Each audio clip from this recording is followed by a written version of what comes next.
Hello guys, and welcome back to my YouTube channel. If you're new to my channel, hello and welcome to my channel. My name is Summer. I came across a video not too long ago about a lady that is American, but she's now in Ghana, and she had a lot of complaints. I sensed someone that was very disappointed. I think it ended up not being what she thought it was gonna be. Okay, and I'm gonna be honest, I felt bad for her. Like when I said I felt bad for her, because I know what, I just thought about how it must feel to really prepare your mind and have these plans and, have amazing dreams for a place you're migrating to, and it ended up not being what you dreamt of. Do you know what I'm trying to say? I did put myself in her shoes. She made some comments that were kind of felt like she was kind of trying to push, Africa is this, and she was kind of trying to put Africa down in a way. And she was saying something. She even filmed a video where she was like, oh, look at, and she took the camera to the beach, and she actually chose a beach that was like nothing to write home about. The beach she showed was basically not a beach. Like, it was such a dirty environment and all of those things. She was showing that side of Ghana, and I know that that's not all Ghana is. She basically showed a typical ghetto kind of a thing, but I honestly decided not to focus on that. I decided to focus on her pain, her frustration, and the disappointment that I feel like she felt that made her feel so unhappy. So focusing on that, I decided to actually make a video about it, because I feel like, honestly, it's not a nice thing for somebody to have a lot of dreams and aspirations about the country they're migrating to, and then to get there and be disappointed. I decided to make this video for any Black American that is planning to migrate to Africa. Typically, Ghana, Cameroon, Nigeria, Ghana, where else? Kenya. Like, I think we're kind of similar in this side of Africa. So because before somebody says, oh, Africa is not the same. So basically this video is a warning, is a warning or a heads up. I think that's another word. Heads up for any Black American that is, thinking of moving to Africa. Because there was it this year or last year, they started this thing about return to the motherland and all this, the year of the return. I think it's this year they call the year of the return, where a lot of Black Americans decided to move back to Africa and live in Africa. Some of them have amazing stories to tell. Some of them are living great lives. The other day I saw a video of a guy that is actually living off grid, and he seems happy. So everybody is different. But I really want to make this video to educate those that may not be well informed, may not be well prepared, just so they know what they are going into. I think the first thing I should talk about is this. Maybe this is actually one of the main things I should warn about, is that there is no welfare system.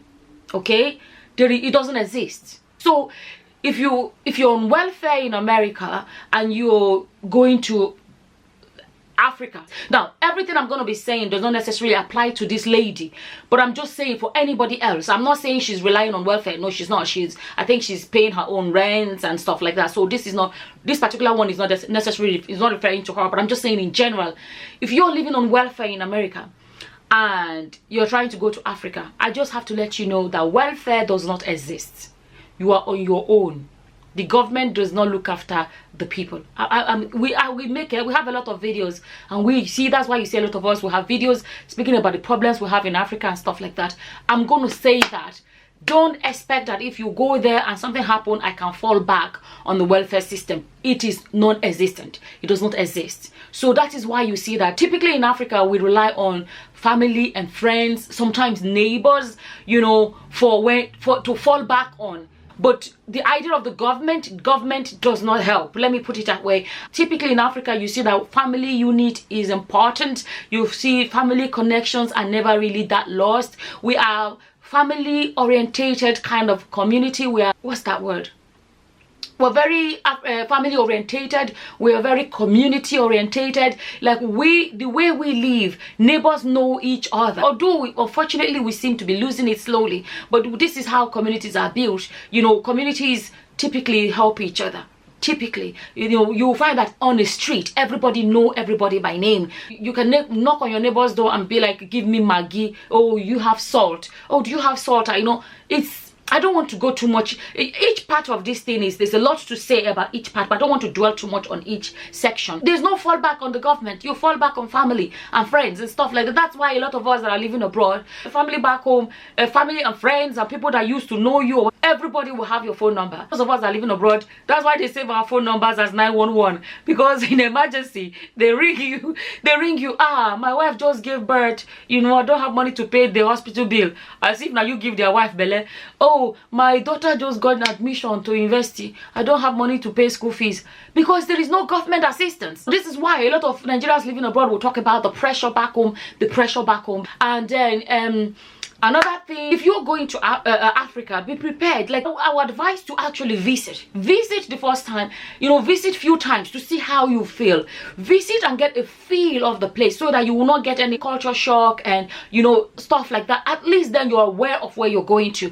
And then another thing is, it helps if you have a good profession. If you're a doctor or a nurse or whatever, and you go to Nigeria, you can get a job in like a lot of the mega private hospitals. They would employ you definitely. They know you're well trained and well qualified because you're coming from America. Receptionists or call centers and stuff like that. Now, when I say this, like the private big companies and stuff like that, maybe oil companies or stuff, they may employ you because, okay, there are people that are into different accents. I'm going to be honest, a lot of Nigerians they like a different accent or American accent, as long as people can understand what you're saying. I'm talking about if you don't have these massive qualifications, or you have an education and you're coming to Nigeria, definitely, your accent is something that may help you get a job in that area. Or maybe on radio, you can work radio stations, a TV station, I'm just giving ideas. And moreover, anybody watching this video, feel free, in Nigeria, any part you're African and you have information about the kind of jobs that these people can get when they come, please feel free to leave them in the comment section below. Another thing I want to talk about is this: if you're living in America as an everyday person, you're not stinkily rich and stuff like that, don't think you're going to go to Africa and and live large. It's not true. There are a lot of Nigerians living abroad. Why do you think a lot of Nigerians are still stuck abroad? Nigerian or Ghanaians or Cameroonians and all. Why do you think they are stuck abroad? A lot of them are stuck abroad because they have not yet made it. A lot of people went abroad and when I make it, I'll come back. Some of them have not gone back because they know they've not made it yet. You get what I'm trying to say? They know the standard of life they are living abroad. To be able to go home and be able to afford that standard, they have to have enough money to be able to afford it. If not, you have to be ready to go and live a different kind of standard of life, not necessarily the kind of standard you are living abroad. That is what we talk about when we talk about the gap between the rich and the poor. In Nigeria and a lot of parts of Africa, the gap between the rich and the poor is massive, is a lot. While in Europe, America, Australia, the gap may not be that much. Like here, like the richest politician may be driving the same car as I am. But in Nigeria, who dash monkey banana? Like, the rich are so rich, like our politicians, and they are so rich that the things they can afford the everyday man cannot afford it. The gap is too much. I have to let you know there's almost no in between. So if you're going to Nigeria, is it that you're going to be prepared to live the life of the everyday person, or you want to live that high one? Make sure you are loaded. Don't expect that because you're coming from America. A lot of Nigerians living abroad, when they go to Nigeria, they can't afford to live in Lekki and Banana Island and whatever so-called rich people kind of neighborhood. They can't. So you also have the option to go and live, because some people, you can't do that and live the country life. When I say country life, village life. If you want to, there are people that have done it. Come from abroad and live the life of a farmer and live the simple life, if you know what I mean. So, but at least you're prepared to live the village life. It is an option. Some people choose it, and they live that kind of a life. But a lady that left a comment once, and she was like, oh, when I went, to, I don't know where she went to. I think she went to Ghana. I think she said she went to Ghana. There's no hot water, there's no this, there's no that. Let me explain this, right? You have to realize the differences. For example, America and all this part of the world, your country is cold. Most part of Africa, I speak for Nigeria, for example, it's not a cold country, it's hot. And we would shower with cold water because that's how you cool yourself down. Okay, some part may be a bit colder, but that's how you cool yourself down. In the evening, you have a cool shower because you want to cool down. We have few weeks or maybe months in the year that may be cold. The Harmattan period, when we have the Christmas time, when we have the Harmattan period, when it can be a bit cold, people boil water with their kettles or their whatever, and they put in a bucket and they use. Typically, people are not going to prioritize the hot water system when it's only few times in a month that they are going to experience the few times in a year that they're going to experience the cold season. So people are not going to prioritize that. So there's no point in people putting the whole hot water system just because of the few scanty days or weeks of the year when it's going to be cold. You see what I'm trying to say? I think people forget that in America, you already have your heating system to heat up your house, and the heating system then the hot water system then is built into your heating system. You know, like where I live in Europe, and my hot water system and my heating system to heat up my house are the same. They are built together, so it already exists in the house with the heating system to heat up the house.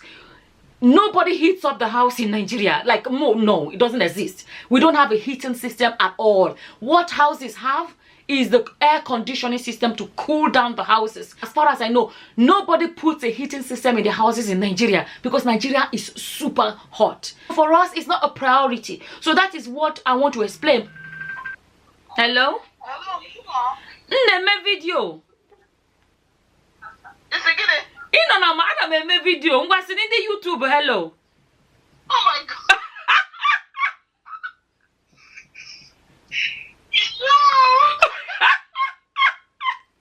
Go ahead and subscribe to our channel, Logi. Hello. Hi. Good morning. Good afternoon. Good evening.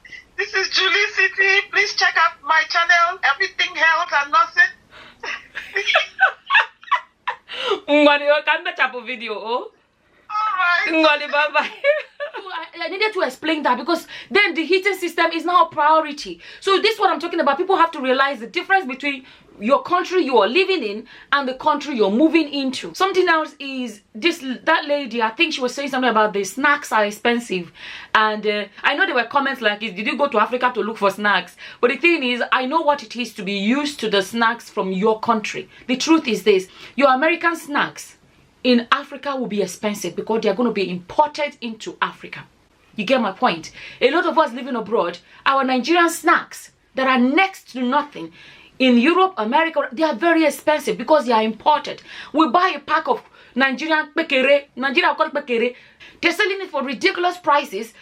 The amount I'll spend to buy one of it, I could be buying 10 of it in Nigeria because they are imported. So you have to prepare your mind for that. And I understand her saying that because we get attached to snacks and food from our home countries. That's a normal thing. So I don't know. I just wanted to make this video. And as always, I want it to be a video where, you know, people leave their opinions in the comment section, advice. And there are some there are some Black Americans that have gone to live in some parts of Africa and they are living their best lives. They are happy and content. Do we have ghettos? Yes, we do. Does America have ghettos? Yes, they do. We also have the amazing sides of Africa. Classic posh life exists in Africa, but you have to have the money to afford it. You know, if you're living on welfare in America, don't expect you go to Nigeria and be living large. No, you won't. That won't happen. The American standard that you're used to, it actually exists in most part of Africa, but it's very expensive. That's the fact. It's very expensive. So I wanted to make this video, and I'm hoping that somebody will find it helpful.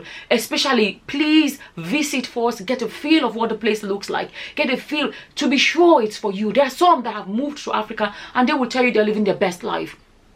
It's for them. There are some that have gone and it's not for them. Go there and get a feel for yourself to be sure what to expect and what it's like, to know if it's for you. So I decided to make this video just for anybody else that may be planning to go. Think about it, and just to give you a warning, some of the things you have to expect, and then to say everybody else watching this and you have advice for these people that are, you know, you have advice for these people, please feel free to leave it in the comment section below. And with that, I'm gonna say thank you for watching. Until the next time, guys. Bye.